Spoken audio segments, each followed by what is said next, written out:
और अयोध्या के सरयू नदी में बाइक स्टंट, क्या कोई अपने शौक के लिए कानून को हाथ में ले सकता है? क्या शौक पूरा करने के लिए दूसरों की जान जोखिम में डालना उचित है? तस्वीरें देखकर आपको थोड़ी देर के लिए अच्छा लगेगा, लेकिन राम की पैड़ी में बार बार इस तरह से दुस्साहस क्यों हो रहा है?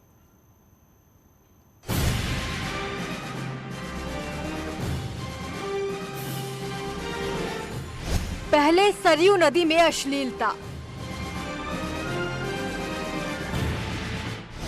अब राम की पैड़ी पर स्टंट। अयोध्या की सरयू नदी में बाइक चलाते एक युवक का वीडियो वायरल हो रहा है। आसपास महिलाएं स्नान कर रही थी, कई लोग सरयू में डुबकी लगा रहे थे। इसी बीच अचानक पानी में एक युवक बाइक चलाते हुए आया। शर्टलेस युवक सिर्फ अंडरवियर में बाइक राम की पैड़ी में एक छोर से दूसरे छोर तक चला रहा था। उसे किसी बात का डर नहीं था, चेहरे पर मुस्कुराहट थी, मानो वो बहुत अच्छा काम कर रहा हो।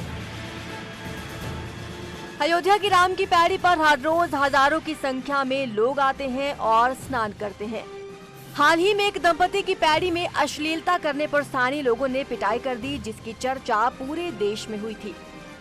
अब सरयू की जलधारा में बाइक से स्टंट पर सवाल उठ रहे हैं। सरयू घाट पर अक्सर लोगों के डूबने की भी घटनाएं होती रहती हैं। लोगों की इन हरकतों की वजह से प्रशासन पर सवाल उठते हैं। हर रोज इतनी बड़ी संख्या में लोगों की आवाजाही के बावजूद कुछ लोग कैसे मनमानी कर लेते हैं?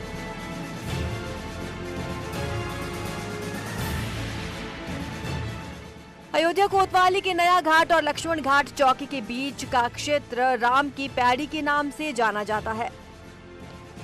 यहाँ पर विदेशी पर्यटक भी आते हैं और देश के कोने कोने से आए राम भक्त स्नान भी करते हैं।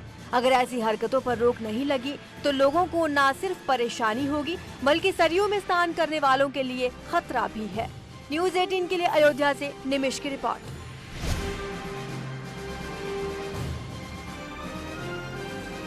और चाइना बॉर्डर से सटे इलाकों को विकास की धारा से जोड़ने के लिए अब नई पहल शुरू होने जा रही है।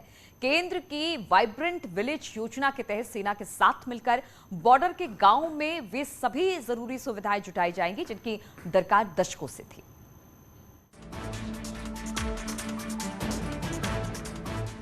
उत्तराखंड के 3 जिले पिथौरागढ़, चमोली और उत्तरकाशी चाइना बॉर्डर से जुड़े हैं। इन तीनों जिलों में बॉर्डर से सटे गांव में आज भी जरूरी सुविधाओं का घोर अभाव है। यही वजह है कि सुरक्षा के लिहाज से अति संवेदनशील इन इलाकों में लगातार पलायन जारी है। खाली हो रहे बॉर्डर के गांवों से राष्ट्रीय सुरक्षा को भी खतरा पैदा हो सकता है, जिसे देखते हुए केंद्र सरकार सेना के साथ मिलकर इन इलाकों में वाइब्रेंट विलेज योजना शुरू कर रही है। जब इंडिया टाइबेटियन बॉर्डर पे हमें उस तरीके के विलेजेस में इंफ्रास्ट्रक्चरल पार्ट को देखना है या टूरिज्म को देखना है या जो फैसिलिटीज़ हैं या जो गैप फंडिंग है, तो जो संचालित योजनाओं के अतिरिक्त हमें जो फंडिंग मिलेगी वो वाइब्रेंट विलेज में मिलेगी। और आर्मी की तरफ से कुछ विलेजेस को अडॉप्ट करने के लिए भी एक इनिशिएटिव लिया गया है। इसमें वाइब्रेंट विलेज योजना बॉर्डर एरिया डेवलपमेंट प्लान से अलग होगी। इस योजना के तहत बॉर्डर के गांव में रोड, कम्युनिकेशन, बिजली और पानी जैसी जरूरी सुविधाएं जुटाई जाएंगी। पलायन रोकने के लिए पर्यटन आधारित योजनाओं को भी चलाया जाएगा और साथ ही बागवानी और कृषि के जरिए भी रोजगार के नए मौके तलाश किए जाएंगे और युवाओं को इस योजनाओं में खास तरजीह दी जा रही है। हमारे सीमांत के जो पलायन हो रहा है, पलायन भी वो रुकेगा, साथ में सीमा की सुरक्षा के लिए भी सीमा में रहने वाले वो निःशुल्क प्रहरी हैं, वहाँ पर शिक्षा, स्वास्थ्य, पेयजल आदि मूलभूत समस्या अगर सब उनको जो सुविधाएं उनको मिलती हैं तो आदमी पलायन नहीं करेगा।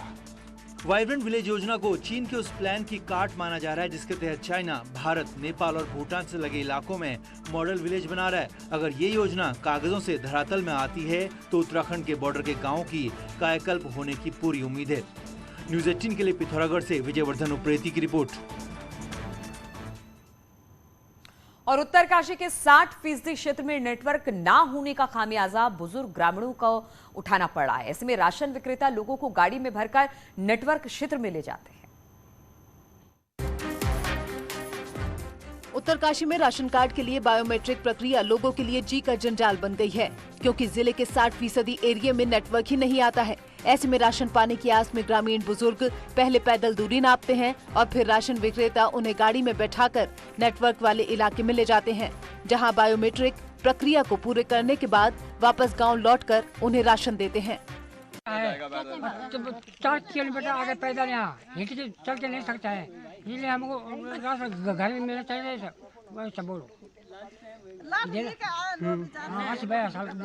पैदल आ गए 4 किलोमीटर। हमारा टावर है, हमारे गाँव में टावर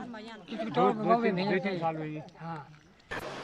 आप ये बताइए कि जब जो है आपका नेटवर्क के गांव में कहीं है नहीं तो बायोमेट्रिक कैसे हो जाएगा, एक समस्या है।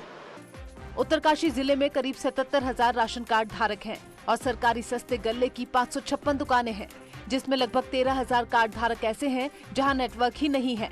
शासन ने सरकारी राशन की कालाबाजारी रोकने के लिए बायोमेट्रिक प्रणाली अनिवार्य कर दी है। पूरी प्रक्रिया ऑनलाइन है और इसके लिए इंटरनेट जरूरी है।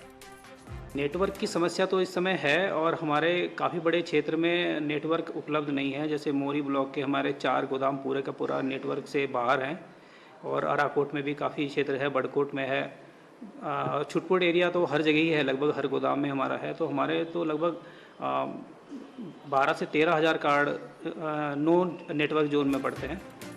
जिले का 60% इलाका नेटवर्क से वंचित है। मोरी विकासखंड के पूरे हिस्से में ही नेटवर्क नहीं है। ऐसे में ग्रामीण और राशन विक्रेताओं दोनों की मुसीबत बढ़ी हुई है।